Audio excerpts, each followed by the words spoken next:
안녕하세요. 세상엔 정말 다양한 사람들이 존재하고 그만큼 별의별 일들이 다 일어나는 것 같습니다. 여기에 익명으로 올라오는 기가 막힌 사연들만 해도 말이에요.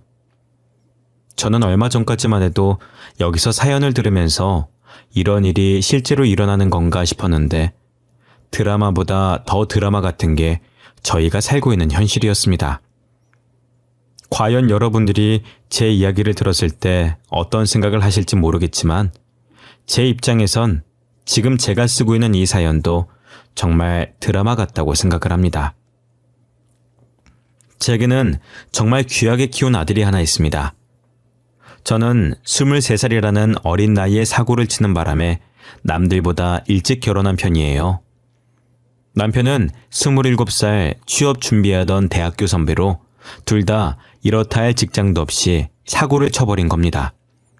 그래도 남편이 책임감이 강해서 열심히 이력서를 넣으러 다녔고 5번의 면접 끝에 나름 이름 있는 건설업체에 취업을 하게 됐어요. 남편은 처음에 사무직으로 들어갔었는데 현장직에 사람이 부족해서 부서 이동을 통보받았습니다. 다들 편하게 사무직에 있고 싶지 누가 힘들게 현장직을 뛰고 싶겠어요. 부서 이동 얘기가 나올 때 서로 눈치 보기 바빴었고 그러다 결국 답이 서질 않자 나이도 경력도 막내였던 남편이 어쩔 수 없이 현장직으로 부서를 옮길 수밖에 없었습니다. 제가 걱정이 되어서 잘 하지도 않던 잔소리도 하게 되었어요. 하지만 남편은 제 잔소리에도 애써 웃어 보이더라고요. 아니, 아무리 늦게 입사하고 막내라지만 왜 자기들 마음대로 부서 이동을 시키고 그래? 자기들이 하기 싫은 일이면 우리도 하기 싫은 게 당연한 거 아니야? 그래도 어쩌겠어. 할 사람이 없다잖아. 그리고 우리가 찬밥 더운밥 따질 때가 아니잖아. 돈만 되면 뭐든 괜찮아. 나는 월급 더 많은 게 좋아. 당신이랑 애기만 먹여 살릴 수 있다면 말이야. 나는 당신이 걱정돼서 그런 거지. 그럴 거면 애초에 현장직으로 사람을 뽑든가 사무직으로 뽑아놓고 현장직으로 가라고 하면 어쩌라는 거야 정말. 저는 계속 투덜거렸지만 남편은 괜찮다고 저를 달랬습니다. 제가 워낙 걱정이 많은 성격이라 남편이 출근할 때면 퇴근할 때까지 걱정을 달고 있었어요. 그래도 남편은 제 걱정과는 달리 잘 해내고 있더라고요. 저도 아이를 낳고 아이가 5살 정도 됐을 때 유치원에 보내고 취업 준비를 했습니다. 다행히 대학교 다니면서 따놓은 자격증이 많았고 나이도 아직 20대 후반이라 충분히 취업이 가능했어요. 저는 대기업까진 아니더라도 나름 알아주는 중소기업의 격리로 일하게 되었습니다. 사실 광고회사랑 무역회사 두 회사에 다 합격을 했었는데 제가 원래 가고 싶었던 회사는 광고회사였어요. 무역회사는 다른 곳 다 떨어지면 거기라도 가보려고 그냥 한번 넣어본 회사였었거든요. 그런데 연봉이랑 복지가 무역회사가 더 좋아서 생각에도 없던 무역회사에 들어가게 되었습니다. 직원분들도 다 좋으신 분들이라 회사 생활을 편하게 했어요. 남편과 제가 맞벌이로 돈을 버니 금방 월세집에서 전셋집으로 옮길 수가 있었습니다. 아직은 자가로 사려면 한참 멀었지만 그래도 이전 월세집을 생각해보면 부자가 된 것 같고 좋았어요. 궁합도 한 번은 4살 차이라 그런지 저희는 싸우지도 않았고 아이를 키우면서 결혼 생활을 잘했습니다. 아이가 초등학교 입학을 앞두고 있을 때 저는 동우가 쓸 책가방을 사려고 반차를 쓰고 아이와 함께 근처 마트에 갔습니다. 한참 쇼핑을 다 하고 시간을 보려고 휴대폰을 꺼냈는데 회사에서 배터리 충전하는 걸 깜빡했는지 휴대폰이 꺼져 있더라고요. 집에 오자마자 충전기를 연결해서 휴대폰을 켰더니 남편 번호로 부재중이 여러 통화 있더라고요. 그래서 전화를 걸었더니 남편이 아닌 다급한 간호사의 목소리가 들렸습니다. 신세구 씨 가족 되시나요? 지금 땡땡 대학병원인데요. 1시간 30분 전에 신세구 씨가 저희 병원으로 실려오셨는데 1시간 전에 사망을 하셨어요. 빨리 와주셔야 될 것 같아요. 저기요, 저희 남편이 사망했다니요? 그게 무슨 말이에요? 건강하던 사람이 왜 갑자기 죽어요? 장난치시는 거죠? 저희가 살려보려고 노력했는데 출혈이 심해서 사망하셨어요. 죄송합니다. 1시간 전이면 제가 휴대폰이 꺼진 채로 쇼핑을 하던 그때였습니다. 급하게 아이를 들쳐매고 병원으로 향했죠. 제가 도착했을 땐 이미 남편은 사망한 지 1시간이 지나서 침대 위에 누워 흰 천을 덮고 있었고, 누워있는 남편 옆에선 직장 동료로 보이는 분이 죄송하다며 고개를 숙이고 계셨죠. 저기요, 이게 어떻게 된 건지 말을 좀 해봐요. 저희 애아빠 어쩌다 이런 거냐고요. 죄송합니다. 입이 10개라도 할 말이 없습니다. 철거 작업을 하고 있는데 아래 사람이 없는 걸 확인하고 파이프를 떨어뜨렸는데 그만. 그게 말이 되냐고. 당신들 너무한 거 아니야? 현장을 해보지도 않은 사람이 현장직에 내세우더니 어떻게 우리 가족한테 이럴 수가 있어. 우리 가족은 어떻게 살라고 이제. 그렇게 남편은 저와 7살 아들을 두고 허망하게 세상을 떠나버렸습니다. 조금 있으면 아들이 초등학교 입학하는데 입학하는 거 보겠다고 휴일도 다 맞춰놨던 양반인데 뭐가 그리 급해서 벌써 떠났냐고 영정사진을 보면서 많이도 한탄했죠. 아들은 자기 아빠가 죽은 걸 아는지 모르는지 울지도 않고 그렇다고 웃지도 않았어요. 저도 남편을 따라갈까 하는 안 좋은 생각을 많이 했지만 그럴 때마다 아들을 보고 참고 버텼습니다. 남편 없이 혼자서라도 남 부끄럽지 않게 아들을 잘 키우겠다고 다짐했죠. 혹시나 아들이 아빠가 없다는 이유로 반항심을 가지고 안 좋은 길로 빠지지 않을까, 나를 탓하지 않을까 하는 마음에 금이야 오기야 키웠습니다. 아이가 하고 싶다는 게 있으면 최대한 해주려고 노력을 많이 했어요. 아빠가 없어도 사는데 여유가 있으면 나쁜 길로 빠지지 않을 거라 생각했거든요. 동우야, 뭐 필요한 거 있어? 아니면 하고 싶은 거라든지. 동우가 하고 싶은 거 있으면 엄마가 다 해줄 거야. 그러니까 부담 갖지 말고 엄마한테 말해봐.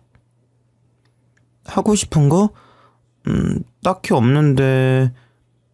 그럼 미술학원. 제 친구들 미술학원 다닌대요. 친구들이 다니는 미술학원에 같이 다니고 싶어요. 엄마, 저 미술학원 보내줄 거예요? 당연하지. 동우가 하고 싶다는 거 엄마가 다 해줄 거라고 했잖아. 미술학원 말고도 또 하고 싶은 거 없어? 과외는 필요 없어? 과외... 엄마, 저는 공부에 재능이 없는 것 같아요. 일찌감치 포기하고 잘하는 거 찾아보려고요. 요놈... 곧 중학교 올라간다고 말 잘하는 거 봐. 알겠어. 동우가 하기 싫은 건 엄마가 안 시킬게. 용돈은 아직 남아있어? 더 필요하면 말하고 엄마가 줄 테니까. 이미 엄마가 용돈을 많이 주셔서 아직도 많이 남아있어요. 이 정도면 다음 달까지도 충분해요. 제 걱정하지 마시고 엄마 회사 가서 점심때 맛있는 거 사드세요. 아들이 아빠 없다고 엇나가지 않을까 걱정을 많이 했었는데 오히려 일찍부터 철이 들어버린 겁니다. 고작 초등학교 6학년 다니고 있는 아들이 자기 걱정은 하지 말라면서 되려 제 걱정을 하더라고요. 남편을 쏙 빼닮았는지 벌써부터 생활력이 강해서 용돈을 쪼개서 쓰고 알아서 모으고 있었어요. 게다가 책임감도 강해서 벌써부터 엄마를 지키겠다며 의젓한 모습을 보이니 기특하기도 하면서 한편으로는 또래답지 않은 행동을 하는 게 제 탓 같아 미안했습니다. 아들은 다행히 중학교, 고등학교를 가서도 나쁜 길로 빠지지 않았고 사춘기도 없이 잘 커줬어요. 게다가 중학교에 들어가면서부터 제 일을 잘 도와주곤 했습니다. 베란다에 널려있는 빨래들 걷어서 개면 되는 거예요? 제가 만져봤을 땐 다 마른 것 같아요. 놔둬. 내가 할게. 학교에서 공부하느라 힘들었을 텐데 뭐하러 그래. 우리 아들은 소파에 앉아서 TV 보고 계세요. 이런 건 엄마가 다 알아서 할게. 아니에요. 제가 도와드릴게요. 엄마도 밖에서 일하고 오느라 힘들었을 거 아니에요. 저보다는 엄마가 더 힘들죠. 빨래 개는 게 어려운 것도 아닌데요, 뭐. 아들은 제가 하지 말라고 말려도 빨래 개는 거며 설거지며 자신이 할 수 있는 선에서 어떻게든 저를 도와주려고 했습니다. 그렇게 착하디 착한 저희 아들은 성인이 되었고 명문대도 졸업했어요. 학생 때 미술 배웠던 걸 살려서 미대에 입학을 했고 장학금을 받으며 다녔었습니다. 그리고 졸업 후 혼자서 패션 디자인 쪽 공부를 하더니 그쪽 업계로 취업을 하더라고요. 제가 패션 쪽을 잘 몰라서 모르지만 아들이 만든 옷을 연예인들이 종종 입고 나오고 한다고 하더라고요. TV를 보다가 아들이 저거 자신이 만든 옷이라고 말하면 괜히 신기하고 뿌듯했습니다. 이제 아들이 어느 정도 나이를 먹었고 한 해가 지날수록 결혼 걱정이 들었어요. 결혼을 안 할까봐 걱정된 게 아니라 벌써 결혼한다고 하면 어쩌지 하는 걱정이 컸습니다. 아직은 아들을 다른 사람에게 보내기 싫었고 아들이 결혼하는 상상을 하니 눈물이 날 정도였죠. 최대한 늦게 결혼하길 바랬지만 아들은 제 신경도 모르고 결혼할 여자가 있다면서 제게 소개해주고 싶다고 하는 거예요. 어머니, 저 어머니께 소개해주고 싶은 사람이 있어요. 그 사람이랑 결혼까지 생각하고 진지하게 만나고 있어요. 너 이제 28살밖에 안 됐어. 아직 한창이야. 30살 넘어서도 결혼할 여자가 줄을 설 텐데. 얼마나 아들이 푹 빠졌길래 엄마를 두고 벌써 결혼하려고 그래. 제 친구들도 결혼 많이 했어요. 이미 애까지 있는 친구도 있고요. 저도 한순간의 감정으로 이런 결정 내린 거 아니에요. 저는 아들이 30대 초중반쯤 되면 결혼할 거라고 생각했는데 20대 후반에 결혼을 하겠다고 하더라고요. 솔직한 심정으론 안 된다고 하고 싶었지만 그렇다고 평생 아들을 제 옆에 붙잡고 살 수는 없는 노릇이니 일단 아들의 여자친구를 한번 만나보기로 했어요. 얼마 지나지 않아 아들의 여자친구를 저희 집에서 만나게 되었습니다. 저는 며느리 될 사람의 얼굴을 보자마자 이 결혼은 반대라고 외치고 싶었습니다. 사람을 얼굴로만 보고 판단하면 안 되는 것이지만 그 아이의 얼굴이 좋지 않았어요. 이쁘고 안 이쁘고가 아니라 어딘가 모르게 쎄한 느낌이 들었습니다. 어머, 어서 오세요. 아가씨 집이 저희 집이랑 거리가 좀 있다고 하던데 먼 길 오시느라 고생했어요. 여기 앉으시겠어요? 아들, 주방에 가서 차라도 한 잔 내올래? 내가 아가씨 취향을 잘 모르겠네. 차 안 주셔도 돼요. 제가 남의 집에선 물도 제대로 먹질 못해서요. 죄송해요. 마음만 감사히 받고 차는 마신 걸로 칠게요. 그래도 되죠, 어머님? 그렇게 해요. 간혹 남의 집에서 물만 마셔도 체하는 사람이 있다라고 저 그런 거 이해돼요. 참 그 아들한테 들었어요. 직업이 교사라고. 나이도 아들보다 어리다고 하던데 벌써 교사까지 되고 대단해요. 별로 대단한 건 아니고 저희 집 근처 조그만 고등학교에서 근무하고 있어요. 어머님 죄송한데 이번 주 학부모 상담주였는데 일부러 시간 뺀 거라 실례가 안 된다면 일찍 나가봐도 괜찮을까요? 그렇게 해요. 우리가 괜히 바쁜 사람 잡아뒀네. 우리는 괜찮으니까 얼른 가봐요. 며느리는 말은 정중하게 착하게 하는 것 같은데 약간 예의가 없달까 어딘가 애매모호한 태도였어요. 솔직히 며느리 직업이 교사라고 하면 두말할 것도 없이 좋았죠. 하지만 며느리에게 풍겨오는 쎄한 느낌을 무시할 수가 없겠더라고요. 시어머니가 될 사람과 첫 식사 자리인데 벌써부터 먼저 일어나 보겠다고 하고 제가 주는 물 한 잔도 안 먹겠다는 태도를 보면 결혼 후에 어떨지 훤하게 보이더라고요. 저는 아무리 직업이 좋고 돈을 잘 벌어도 사람 됨됨이가 좋지 못하면 결혼시키고 싶지 않았습니다. 그 아이가 간 뒤 한참을 생각하다가 아들에게도 이 결혼은 아닌 것 같다고 말했어요. 아들, 꼭 그 아가씨랑 결혼을 해야 되겠어? 엄마가 봤을 땐 좀 아닌 것 같은데 인상이 너무 안 좋아. 아까 보인 태도도 그렇고. 제발 엄마를 봐서라도 결혼 다시 한번 생각해보면 안 되겠니? 엄마가 잘 몰라서 그런 거예요. 원래 수진이가 낯을 좀 많이 가려서 그런 거지 심성은 착한 애예요. 그리고 아까는 제가 바쁜 애 붙잡아 두긴 했어요. 원래 시간 안 된다고 했는데 제가 억지로 데리고 온 거거든요. 그래, 그래도 엄마가 볼 땐 영 아닌데 이 결혼 꼭 해야겠어? 나중에 너가 잡혀 살 것 같아서 그래. 나는 잘 지내는 모습을 보고 싶지 누구 하나 잡혀 사는 거 보고 싶지 않아. 에이, 엄마. 괜한 걱정하시는 거예요. 저희 사이 엄청 좋아요. 엄마, 저 못 믿으세요? 저 이제껏 언제 엄마 속 썩인 적도 없잖아요. 그러니까 이번에도 아들 한번 믿어보세요. 저는 어떻게든 아들의 결혼을 말려보려고 했지만 아들이 너무 완강했어요. 아들이 이제껏 자기가 속 썩인 적 있냐고 하는데 반박할 말이 없더라고요.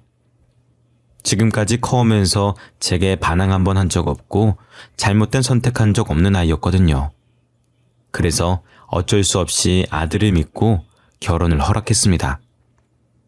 상견례를 할 때 사돈네를 보니까 사이가 엄청 좋고 되게 인자해 보이시더라고요. 자식은 부모의 거울이라고 부모를 보면 자식이 어떤지 보인다고 하잖아요. 저는 사돈의 성격이 너무 좋아서 며느리도 그걸 보고 배웠겠구나 싶어서 날 세웠던 걸 조금 가라앉혔습니다. 며느리가 결혼한 지 반년 만에 제게 아들을 쏙 빼닮은 손자를 안겨주더라고요. 아이가 생기면서 육아에 전념하기 위해 며느리는 교직을 내려두고 전업주부가 되었습니다. 원래는 며느리가 다니던 학교 근처에서 신혼집을 구했어서 저희 집과는 거리가 먼 곳에서 살고 있었어요. 그런데 둘째를 낳고 아이가 어느 정도 크자 저희 집 근처로 이사를 오겠다고 하더라고요. 어머님, 지우가 중학교 들어가고 시우 초등학교 들어갈 날이 얼마 남지 않아서 학교 알아보다가 어머님 집 주변에 학군 좋은 학교들이 많더라고요. 그래서 시댁 근처로 이사 가려고 하는데 괜찮을까요? 그렇게 해. 너네가 좋으면 이사하는 거지. 나한테 물어볼 필요가 뭐 있니? 나는 오히려 손자 자주 볼 수 있어서 좋은데 이사하는 날 말해줘. 내가 가서 도울 거 있으면 도와줄게. 정말 감사해요. 그럼 집 알아보고 이삿 날에 다시 연락드릴게요. 며느리가 뭐가 그래도 급했던 건지 저와 전화한 지 얼마 지나지도 않았는데 벌써 집을 구해서 저희 집 바로 옆동 아파트에 이사를 온 겁니다. 아들에게 왜 이리 일찍 이사 왔냐고 하니 며느리가 미리 이사 와서 아이 엄마들이랑 친해져야 한다고, 그래야 사기욕 정보를 얻을 수 있다고 해서 이사를 서둘렀다고 하더라고요. 저는 아들을 그렇게 유난스럽게 안 키워봐서 이해가 잘 되진 않았지만 교사 출신인 며느리가 어련히 알아서 잘할까 하는 생각에 이해해보려고 노력했습니다. 그런데 며느리가 이사를 하고부터 제게 아이들을 맡기는 일이 종종 있더라고요. 첫째야 중학교 들어가면서 학원까지 다니게 돼서 늦게 오지만 둘째 손주는 아직 초등학생이라 방과 후 수업 마쳐도 3시 전에는 집에 도착하거든요. 그런데 매번 며느리가 얼굴은 안 비추고 전화로 이런저런 핑계를 대면서 둘째 손주를 맡기더라고요. 어느 순간부터 둘째 손주의 학교는 아들네 집이 아니라 저희 집이 되어버렸습니다. 어머님 죄송해요. 이번에도 저희 막내 잘 부탁드릴게요. 믿고 맡길 사람이 어머님밖에 없네요. 제가 급하게 학부모 간담회가 잡혀서 말이에요. 다들 일한다고 오늘 아니면 시간이 안 된다고 해서요. 아가, 너 며칠 전에도 학부모 독서회 가야 된다고 막내 우리 집에 맡겨두고 가지 않았니? 어머님, 그건 학부모 독서회고요. 이번엔 간담회예요. 독서회랑 간담회는 다른 거예요. 금방 올 거니까 잠깐만 봐주세요. 진짜 죄송해요. 제가 간담회 맞추면 바로 데리러 올게요. 너 이러려고 여기로 이사 온 거지? 학구는 핑계고 일부러 나한테 애 맡기려고 우리 집 근처로 이사 온 거 아니야? 한두 번도 아니고. 이게 지금 대체 몇 번째야? 어머님 손주들이잖아요. 그럼 며느리 바쁠 때 한 번씩은 봐줄 수 있는 거 아니에요? 제가 놀러 가는 것도 아니고 지후 미래를 위해서 이렇게 발에 불나게 따라다니는 건데 이해 못 해주세요? 아휴, 알았다. 이번이 진짜 마지막이야. 7시 안엔 올 수 있는 거지? 나도 근처에 나갈 일이 있어서 7시에 나가봐야 돼. 그럼요. 무슨 일이 있어도 7시까지 꼭 갈게요. 감사합니다, 어머니. 저는 말로는 며느리를 이길 수가 없어서 매번 제가 아이를 맡아주고 있었어요. 제가 단순히 손주 봐주는 게 싫어서 며느리한테 이러는 게 아니었습니다. 당연히 아들 빼닮은 손주를 보면 너무 귀엽고 사랑스럽죠. 하지만 손주를 봐주고 나면 며느리에게 잔소리를 어마어마하게 듣습니다.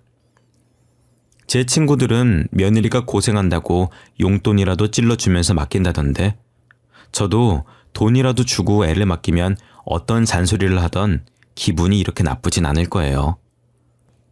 그렇다고 해서 제가 돈을 바라는 건 절대 아니고 그냥 말이 그렇다는 겁니다. 며느리는 돈 주고 저에게 맡기는 것도 아니면서 이것저것 하면 안 되는 게 어찌나 많은지 제가 간식이라도 하나 먹이는 날엔 아무거나 먹이면 안 된다고 따지고 듭니다. 며느리가 아이를 데리러 오는 시간만 되면 괜히 긴장이 된다니까요. 마치 선생님에게 숙제를 검사받듯 며느리가 아이를 구석구석 보고 뭐 했는지 확인받는데 그렇게 긴장되고 떨릴 수가 없습니다. 시우, 오늘 할머니랑 뭐 했어? 할머니가 맛있는 거 많이 해줬어? 너 옷은 왜 이렇게 꼬질꼬질해? 밖에서 놀았던 거야? 놀이터 가서 놀았어. 그리고 할머니가 치킨 사줬어. 완전 맛있었어. 그리고 뭐 했지? 하여튼 완전 재밌게 놀았어. 할머니랑 이것저것 많이 했어. 어머니, 시우한테 치킨 사주셨어요? 애들 나중에 그것만 찾는다고 제가 인스턴트 먹이면 안 된다고 전에도 말씀드렸잖아요. 그리고 이렇게 옷이 꼬질꼬질하면 새 옷으로 갈아입혀 주셔야죠. 아니, 시우가 먹고 싶다는데 어쩌니. 그 나이 땐 먹고 싶은 거 마음껏 먹게 해줘야 돼. 그리고 하교하자마자 우리 집에 왔는데 새 옷이 어딨어. 가방에 새 옷이나 넣고 그렇게 얘기를 하든가. 아, 진짜 못 살아. 다음부턴 여분 옷 가방에 넣어드릴 테니까 놀고 나면 애 옷 좀 갈아입혀 주세요.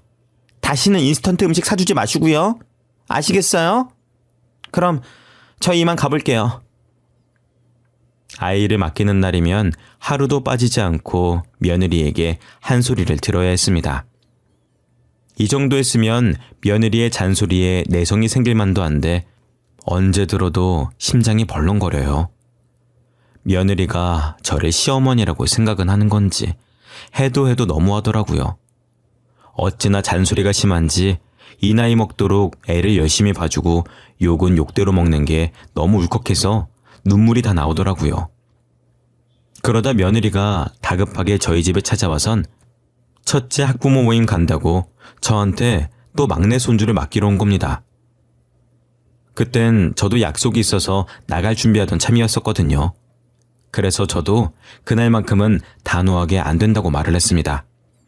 어머님, 진짜 죄송해요. 오늘 첫째 학부모 모임 있는 걸 제가 깜빡했어요.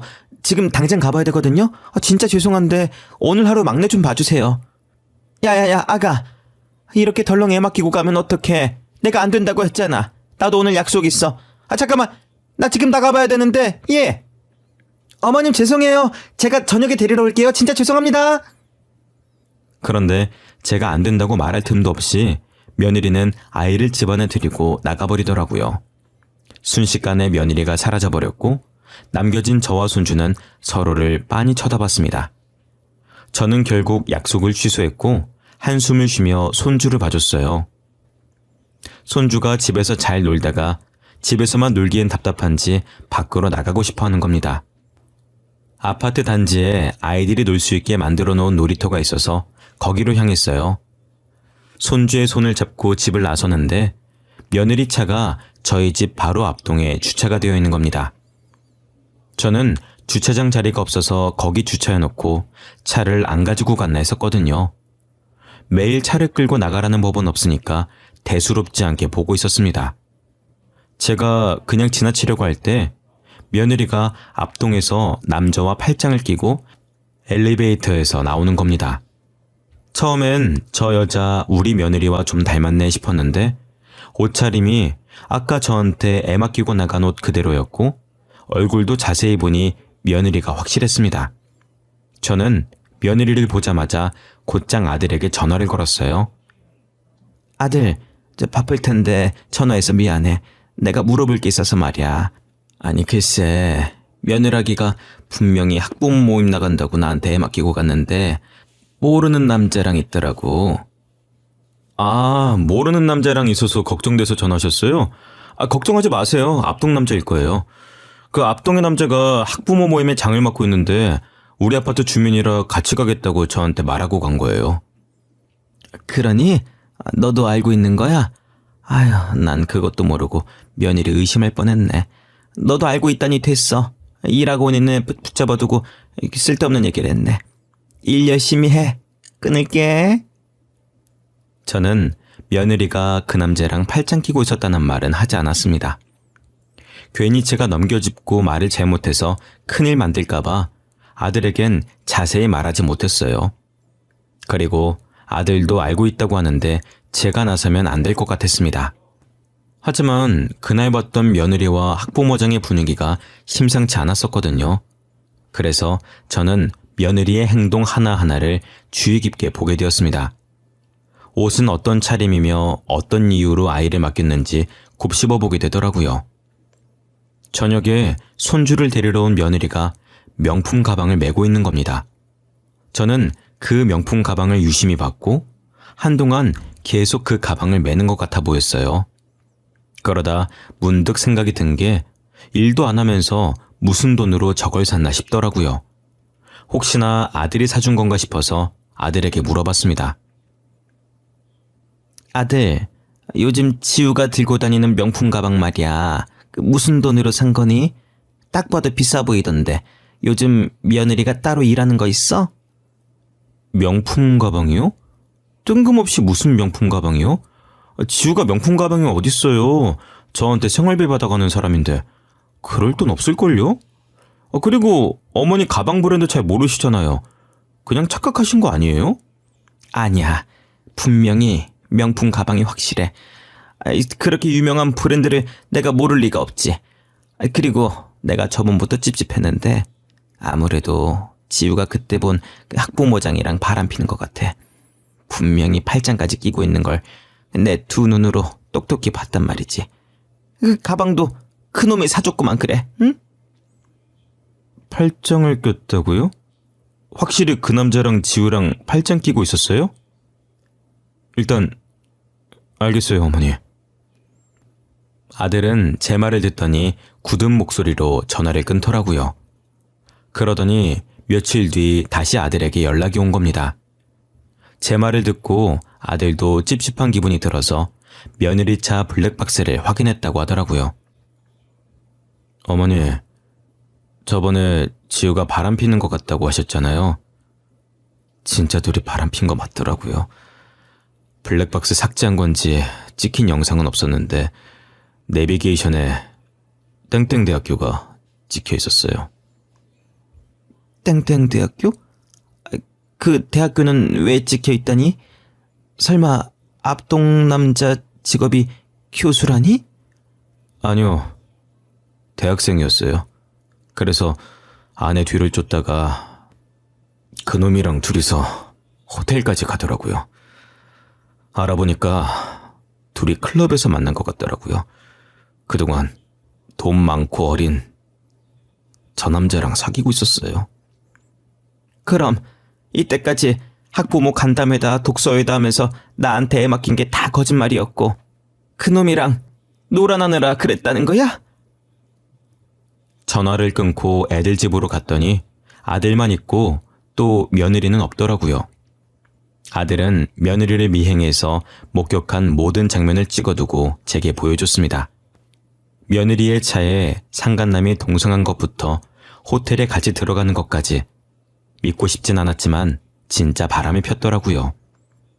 어떻게 애도 둘씩이나 있으면서 대담하게 바람을 핀 건지 충격적이라 말이 안 나왔습니다. 며느리한테 당장 집으로 들어오라고 전화로 불렀습니다. 며느리는 왜 말도 없이 왔냐며 바쁜 사람 오라가라 한다고 투덜거리면서 집 안으로 들어오더라고요. 죄의식은 가지고 있는 건지 스스로 실토할 기회를 주고 싶어서 불렀더니 아주 뻔뻔 그 자체였습니다. 너 지금 어디 갔다 오는 길이야? 또 학부모 간담회다 뭐다 핑계대면서 나간 거야? 우리 다 알고 있어. 그러니까 사실대로 말해. 사실대로 말하면 가볍게 끝낼게. 다짜고짜 바쁜 사람 불러놓고 뭘 사실대로 말하는 거예요? 오늘은 학부모들 만난 게 아니라 집 근처 카페에서 친구 만나고 있었어요. 친구? 그 친구라는 사람 혹시 네 남자친구 말하는 거니? 클럽에서 만난 앞동 그 남자? 내가 앞동 남자랑 같이 있는 거 다 봤다. 어머님, 벌써부터 놓아놓으신 거예요? 저를 지금 누구랑 착각하시는 거예요? 뭘 보셨는지 모르겠는데 그거 저 아니에요. 학부모들 뒷공문이 쫓아다니기 바쁜데 제가 바람필 시간이 어딨어요? 며느리는 제 말에 팔짱을 끼면서 살짝 코웃음을 치더니 자기가 아니라고 뻔뻔하게 말하는 겁니다. 되려 저더러 노안이 있냐고, 자기를 누구랑 착각하고 이렇게 나오는 거냐고 하더라고요. 저는 그 말에 어처구니가 없어 했고 옆에 있던 아들은 며느리 얼굴에 몰래 찍어둔 사진을 던졌습니다. 며느리는 맞은 게 열받는지 저와 아들을 째려보다가 여전히 팔짱 낀 상태로 떨어진 사진을 내려다봤어요. 그러다 자신과 앞동 남자가 호텔 앞에서 팔짱 낀 사진이 있자 그 사진을 떨리는 손으로 줍더라고요. 어머님, 여보, 이게 대체... 아니야, 이거 합성이야. 이거 누가 합성한 거라고요. 누가 당신한테 이거 준 거야? 어머님, 저 이거 진짜 아니에요. 누가 모함하고 있는 거라니까요? 누가 모함하고 있는 거라고? 그거 우리 아들이 직접 찍은 건데. 너 예쁘게 잘 나왔더라. 아들이 미술에만 재능이 있는 줄 알았는데 사진 찍는 거에도 재능이 있는 줄 몰랐어. 야, 너 진짜 양심 없다. 어떻게 끝까지 엄마한테 잘못 봤다고 소리칠 수가 있어? 나 이혼 소송할 거야. 그리고 애들 양육권도 다 가지고 올 거야. 상감남 소송 당연히 해야 되겠지? 여보, 어머님, 제가 잘못했어요. 다시는 그런 짓 안 할게요. 여보, 내가 이렇게 빌게. 차라리 합의혼 해달라면 군말 없이 해줄게. 제발 소송만은 하지 말아줘. 응? 여보, 제발. 우리 부모님 알면 나 진짜 죽어. 응? 그러게. 부모님 알면 죽는다면서 그런 짓은 왜 하고 다녔니? 네가 싼 똥 네가 치워. 난 너 대신 치워줄 마음 없으니까. 그리고 이 집에서도 당장 나갔으면 좋겠다. 너랑 같은 공간에 있는 것도 역겨우니까. 며느리는 이혼 소송만은 안 된다면서 무릎을 꿇더니 저와 아들의 바짓가랑이를 잡고 빌었습니다. 저희는 꿈쩍도 하지 않았고 아들은 억지로 며느리 팔을 잡고 집 밖으로 쫓아냈죠. 며느리가 소리를 고래고래 지르며 문을 두드리길래 옆집 주민에게 피해갈까봐 경찰까지 불러서 제대로 보내버렸습니다. 아들은 다음날 해가 뜨자마자 집을 부동산에 내놓고 저희 집으로 들어왔습니다. 그리고 곧바로 변호사를 찾아가 찍어둔 사진을 증거로 제출해서 며느리에게 이혼 소송을 걸었고 앞동 남자에게 상감난 소송을 걸었습니다. 확실한 증거에 재판이 그리 길게 이어지진 않았고 판결도 저희 아들 손을 들어주어 두 손자의 양육권도 아들이 가지고 올 수가 있었죠. 게다가 친정 부모님 귀에까지 들어가서 빈털터리로 쫓겨났다고 하더라고요. 모아둔 돈이 없으니 저희 아들에게 위자료를 줄 수가 없었고 결국 사채를 끌어썼다가 돈을 못 갚아서 사채업자에 비해 어디론가 숨어버렸다고 들었습니다. 그 뒤로 사돈까지도 며느리의 행방을 모르니 어떻게 살고 있는지 소식을 들을 방법이 없었어요. 한순간에 나락으로 떨어진 게 불쌍하긴 했지만 다 자기가 자초한 일이라고 생각합니다. 며느리가 바람만 피지 않았어도 이런 일은 없었을 거잖아요. 손자들에겐 엄마를 빼앗은 것 같아 미안한 마음이 들었는데 손자들은 개의치 않더라고요. 오히려 저랑 같이 살게 되어 좋다고 이리 뛰고 저리 뛰고 난리였습니다. 아들도 부모 품이 좋다면서 따로 나갈 생각을 하지 않고 있고요. 저도 혼자서 지내다가 아들과 손자들이 있으니 시끌시끌한 게 사람 사는 것 같고 좋습니다. 저는 손자들에게 엄마 같은 할머니가 되어주려고 합니다. 무슨 일이 있어도 아들과 손자 편에 서서 열심히 응원하고 지지해 주려고요. 지금까지 부족한 제 사연 들어주셔서 감사합니다. 다들 건강하세요.